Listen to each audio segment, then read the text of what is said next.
O primeiro erro que você não pode cometer: não identificar no caso concreto qual é a prova ideal.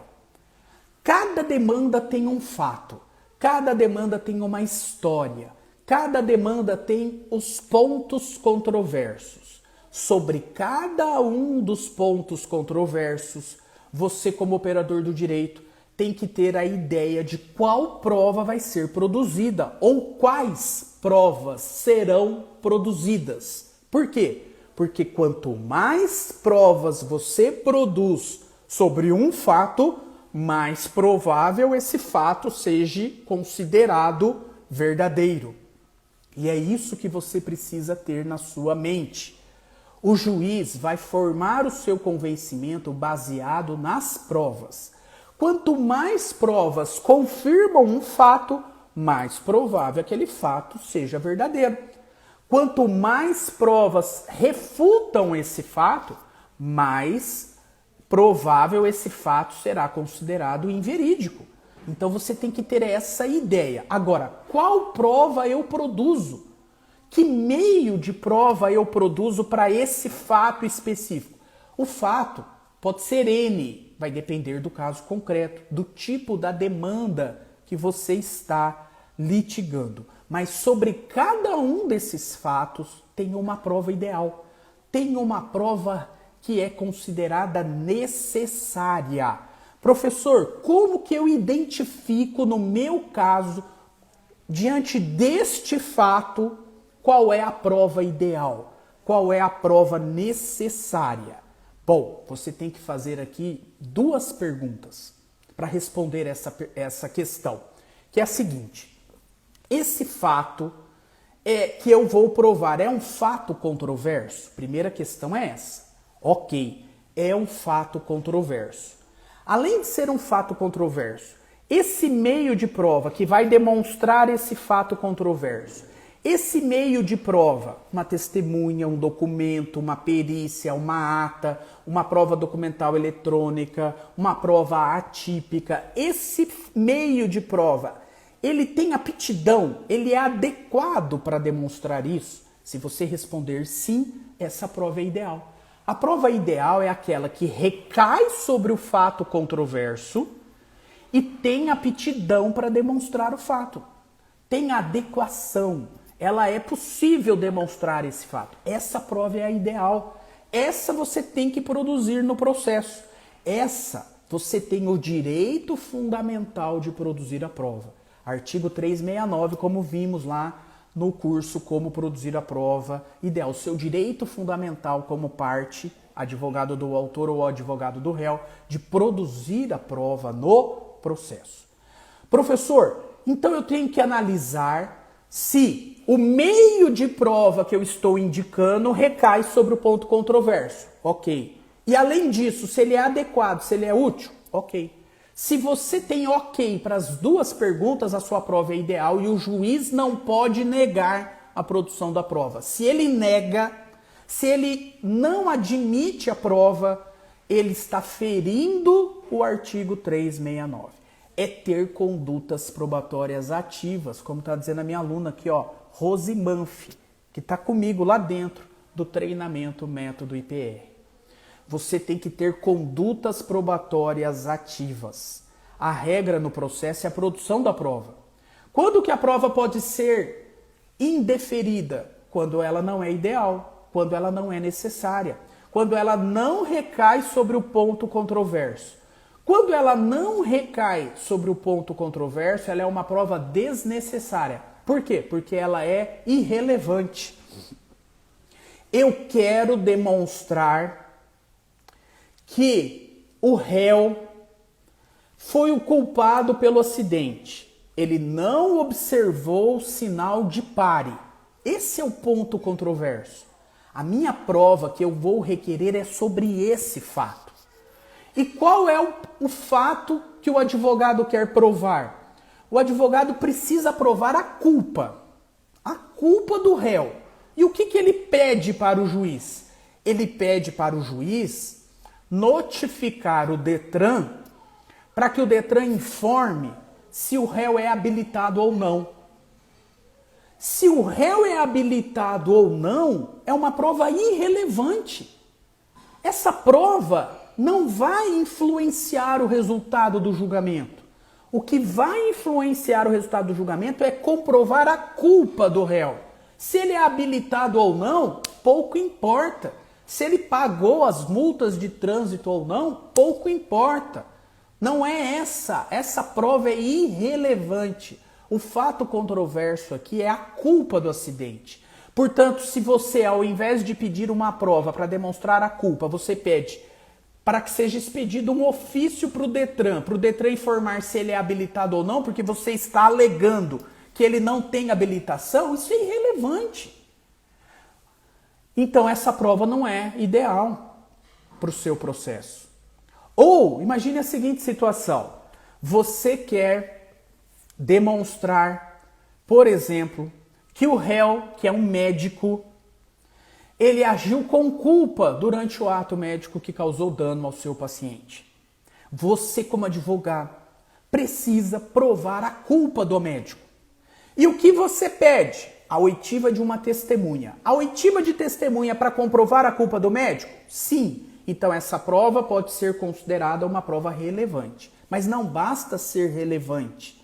Não basta recair sobre o ponto controverso. Além de ser relevante, ela tem que ser útil, adequada. E aí você vai para a segunda pergunta. Essa testemunha que eu estou arrolando, ela tem conhecimento, ela sabe, ela tem como comprovar, declarar a culpa do médico? Bom, vamos ver quem é essa testemunha. Quem é essa testemunha que você quer arrolar? A testemunha que eu quero arrolar é o vizinho do meu cliente, o paciente, que presenciou lá todo o sofrimento que ele teve. Essa testemunha não serve. A testemunha é dona de casa. Ela não é uma prova útil para demonstrar a culpa do médico. Para demonstrar a culpa do médico, eu preciso de uma perícia. Eu preciso de uma prova técnica simplificada. Ou eu preciso da oitiva de um médico que tem o conhecimento do fato e vai poder confirmar se a conduta do médico foi culposa ou não culposa. Uma testemunha que é dona de casa, que não tem conhecimento nenhum sobre as regras da medicina, é uma prova inútil. Essa prova você não pode, não deve produzir. Esse raciocínio é que você, como advogado, tem que fazer. O meu meio de prova que eu estou indicando, ele é necessário por ser relevante? Ele recai sobre o ponto controvertido? E ele é útil? Ele é adequado? Se tiver sim para as duas perguntas, a prova é ideal. Se não tiver, não requeira essa prova. O juiz pode te dar uma tinta aí, porque não é uma prova necessária, não é uma prova ideal. Primeira orientação, então, aqui quanto ao erro. Não identificar a prova necessária, a prova ideal. A primeira orientação é identificar. Em todos os pontos controversos, você deve identificar quais são as provas necessárias, as provas ideais. E quanto mais provas você requerer, melhor. Melhor. Aqui no processo tem uma regra. Quanto mais, melhor. Se você pode produzir mais de um meio de prova sobre o mesmo fato, produza. Ah, professor, eu já produzi a prova documental. Eu já trouxe uma ata notarial para o processo, para provar a posse. Eu preciso ainda ouvir testemunhas? Você tem testemunhas que sabem sobre o fato? Então, produza.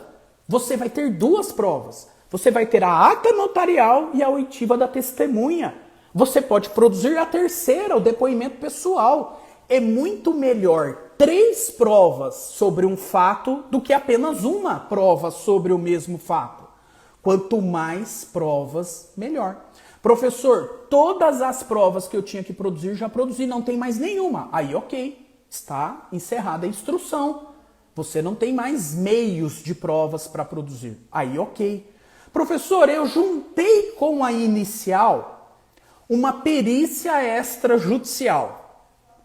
Eu preciso também requerer uma perícia dentro do processo? Ou eu preciso ouvir uma testemunha dentro do processo? Depende.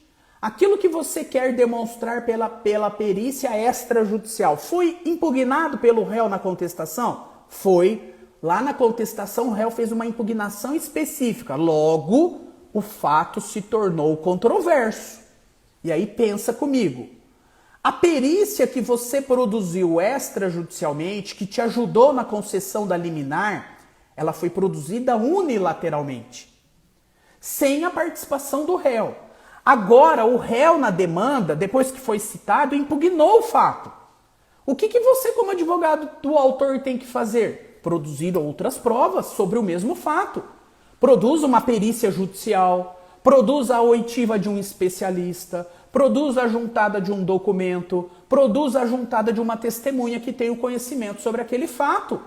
Porque o fato se tornou controverso e quanto mais provas você produz, melhor. Não se contente com a prova que só você produziu fora do processo. Ela foi impugnada no curso da ação. O fato se tornou controverso pelo réu. Agora você tenha condutas ativas e produza as outras provas dentro do processo. É assim que você tem que pensar na sua prática jurídica. Entre nós aqui, quem tem preguiça de produzir provas tem chance de perder demanda. Quanto mais preguiça você como advogado tiver, mais chance você vai ter de tomar tinta.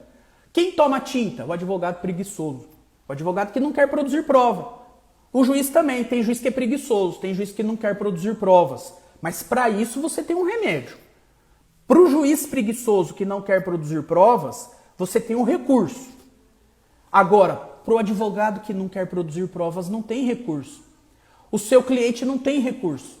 O seu cliente contra ele nem sabe disso, porque ele não tem um conhecimento técnico.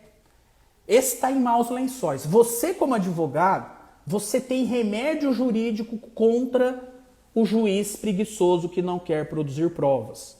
Não admite as provas que têm que ser admitidas. Agora, o coitado do cliente que tem um advogado preguiçoso, esse está danado. Ele não tem recurso nenhum.